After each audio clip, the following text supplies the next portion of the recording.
Welcome back. More pro-Palestinian protests are taking over American college campuses. Watch this.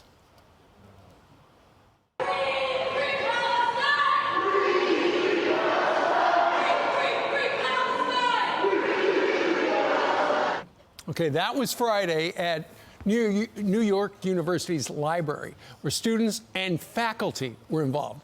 They interrupted students and studying with their chants, leaving some students to express fear about going to school as anti-Israeli sentiments are growing on that campus, as is the case at many. Joining us right now is Nathan. He is a senior at NYU who saw the protest. He joins us live. Good morning to you. Good morning. Thanks for having me.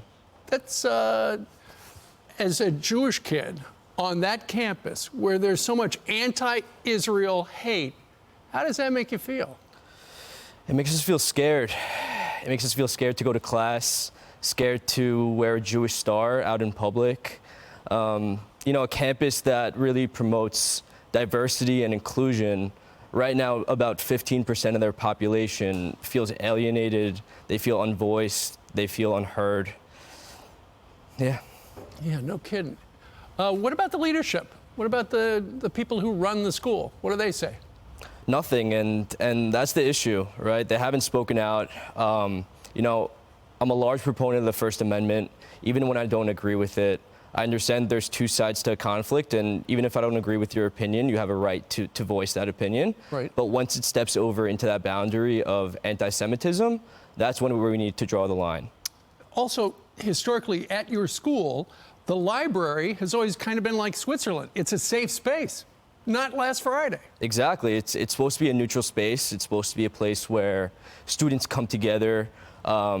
It's really the focal point of NYU, and once NYU lets that happen in their library and security stands by without doing anything and nobody shuts it down and students feel unsafe, what's next after that? Yeah, that's a good point. We have been talking over the last week or two about how a New York University law school student, in fact, the president of the NYU Law School Student Bar Association, apparently had a job offer rescinded because she had an anti-Israeli message. Yeah, she directly supported what happened in the attacks on Saturday, October 7th. She didn't condemn what happened. She said that it was a form of resistance, and that was really scary to send out to a body of students. So what about other students at your school, though? Do they see that and say, hey, if I speak out in favor of Palestine, it's going to be bad for me? No, not at all. And there's thousands of students that gathered for pro-Palestinian protests in Washington Square Park and chanting Intifada, which historically has been a saying that incites violence towards the Jews, chanting from the river to the sea. If we're going from the river to the sea, where's Israel going? Where are the 2 million Arabs that live in Israel going? And it's professors too that are part of this, and that's the scary part. That is scary because when you go to class, there's that guy who is just chanting against me. Exactly, exactly. You see professors, you see your TAs, and it's just scary to be on campus. Yeah, it is indeed. And in fact, I understand, Nathan, a number of very wealthy donors for a number of big Ivy League schools have said, you know, you guys got to come out with a statement. I know Harvard's kind of in some hot water with some of their big donors. How about at NYU? Not that I've heard of so far. I know there are a lot of parties that are really upset by what's being happened. In front of the Tisch building, there was students that tore down pictures of kidnapped children, babies, families.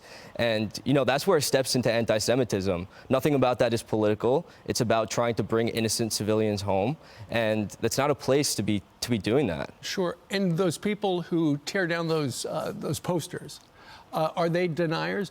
Do they think what happened on October 7th didn't actually happen? I mean, I guess so, or they support this form of resistance. They try and mask it behind anti-Zionism, but in reality, those two are one and the same. Anti-Zionism and anti-Semitism are the same to us. Hamas is not chanting death to Israel, they're chanting death to the Jews. So when you support that and you're actively being a part of that, that's anti-Semitism, blatantly. So at your school, they're chanting death to the Jews, and you're Jewish. Yeah, I mean, not directly, but in a way, yeah, they're inciting that. They're supporting what's going on. Regarding that, the protest on Friday, the school put out this statement. They said, free expression is a bedrock principle for the university. The protesters were informed that hanging banners and using amplification in the library or otherwise disrupting operations at the university violates the university's rules, and the protest ended shortly thereafter. Given the heightened sensitivity around current events, we expect that people will exercise free expression respectfully and responsibly. How do you feel about that statement? I don't think it hits it on the head at all. I don't think it's going to stop students from doing that again in the future.